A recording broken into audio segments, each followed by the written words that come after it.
que são as sementes das virtudes sociais. Ele tem uma tendência interna, mas tendência essa adormecida, para uma possível sociedade. Mas essas sementes, elas só brotariam mediante fatores externos, fatores que o homem ainda não conhece, tá certo?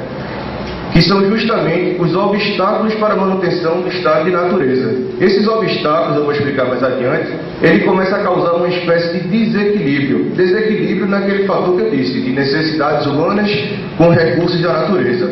Esses obstáculos começam a quebrar o equilíbrio existente no estado de natureza. Então, quando os obstáculos eles se tornam maiores do que os recursos postos à disposição do homem, o homem começa a se reunir, começa a viver em sociedade. Mas quais seriam esses obstáculos? O professor diz que esses obstáculos só podem ser tratados por conjectura, por hipótese, porque é algo que passou, ninguém registrou, então não tem como a gente afirmar hoje em dia que foi isso, foi aquilo outro. Então é só por conjectura ou hipótese. Mas uma coisa ele diz com certeza, que esses obstáculos eles ocorreram no ambiente físico do homem, tá certo? Eles vieram de fora e aconteceram no ambiente físico do homem. E aí ele enumera algumas catástrofes naturais que podem ter sido a base desses obstáculos: enchentes, queimadas, terremotos, maremotos, que fazem os homens se afastarem e depois se reunirem para reconstruir o seu local, tá certo? Então, com a ocorrência dessas catástrofes naturais, há o surgimento de novas necessidades. Quais são essas novas necessidades? Da ajuda do semelhante, que o homem nunca teve. O homem sempre teve suas necessidades satisfeitas, nunca precisou de ajuda do semelhante. E aí, com essas catástrofes naturais, ele começa a ter a necessidade de ajuda do semelhante. E como é que o homem faz para combater esses obstáculos que surgem? Ele cria um sistema de contraforças. Esse sistema de contraforças é justamente a reunião, um agrupamento, tá certo? Para suprir essas novas necessidades. Que aí começa a surgir a ideia de civilidade e respeito das obrigações assumidas. Começa a surgir daí essa ideia. O homem, quando começa a viver em sociedade, ele deixa de viver basicamente das sensações e instintos e começa a fazer uso da razão, tá certo? O homem, com o uso da razão, ele começa a ter suas faculdades estimuladas, começa a desenvolver sua inteligência e com isso ele começa a fazer uso da agricultura.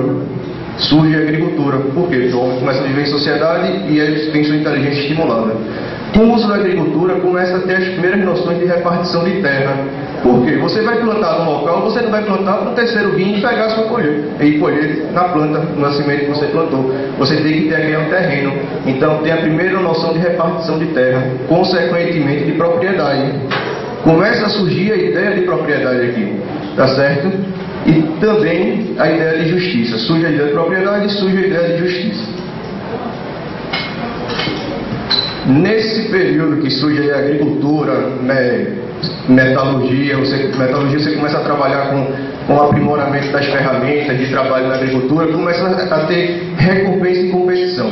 Quem planta melhor tem mais vantagens, quem planta pior tem menos vantagens. Então isso começa a haver o quê?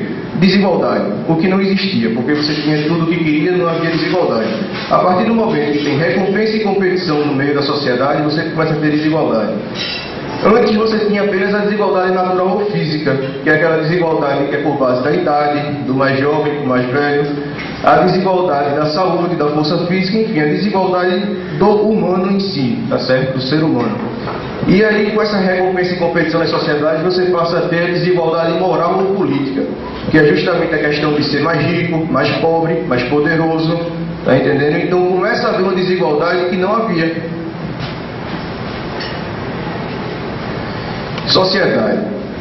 Rousseau chega a se questionar se a sociedade compensa, se seria melhor o homem ter ficado no estágio do homem natural, no estágio de natureza. Mas ele prontamente para esse raciocínio dele. Ele diz que não vale a pena nem raciocinar isso. Por quê? Porque a partir do momento que começam a existir os obstáculos que eu falei anteriormente, isso é um caminho sem volta. Por quê? Porque a partir do momento surgem novas necessidades, surgem novos objetivos, surgem novos desejos, e isso é um caminho sem volta. É uma bola de neve que vai sempre aumentando cada vez mais, que nos coloca num estado caótico. Cada vez nós queremos mais, não existem regras, leis, então nós começamos a nos atacar, e aí está formado o estado de guerra que eu disse anteriormente em Rousseau, que ele acredita ser a partir das sociedades, e não no estado de natureza. E é justamente nesse estado caótico que Rousseau diz que o homem fez seu projeto mais astuto, que é a união das forças individuais em um poder supremo, que é aqui que surge a ideia de contrato social. O contrato social em Rousseau diz primeiro que ele é impessoal, esse poder supremo ele é impessoal. Por que impessoal? Porque todos eles alienam seus direitos e seus deveres em prol do contrato. Então há uma igualdade no contrato social, todos são iguais. Não há supremacia de A, de B, não há um mestre e um servo, todos são iguais. E é nesse contrato social que Rousseau propõe que ele diz que é uma aproximação do homem natural do homem social. Por quê? Porque no homem natural ele depende apenas de um fator, a natureza. E no homem social ele também depende apenas de um fator, ele depende apenas da coletividade. Tá certo? Antes ele dependia da natureza, agora ele passa a depender da coletividade, ou seja, da vontade geral, da vontade de todos, não apenas de uma pessoa. Dependência do poder supremo. Por que o homem se submete ao poder supremo? Porque ele aceita ter seus direitos e seus deveres alienados em prol da coletividade. Ele aceita por acreditar que esse poder supremo é legítimo. E sem legitimidade não há poder supremo que seja duradouro. Não há. Há poder supremo baseado na força, mas essa força um dia acaba e a sociedade se dissolve. Tá certo? Então, para uma sociedade ser duradoura, ela tem que ter um poder supremo legitimado.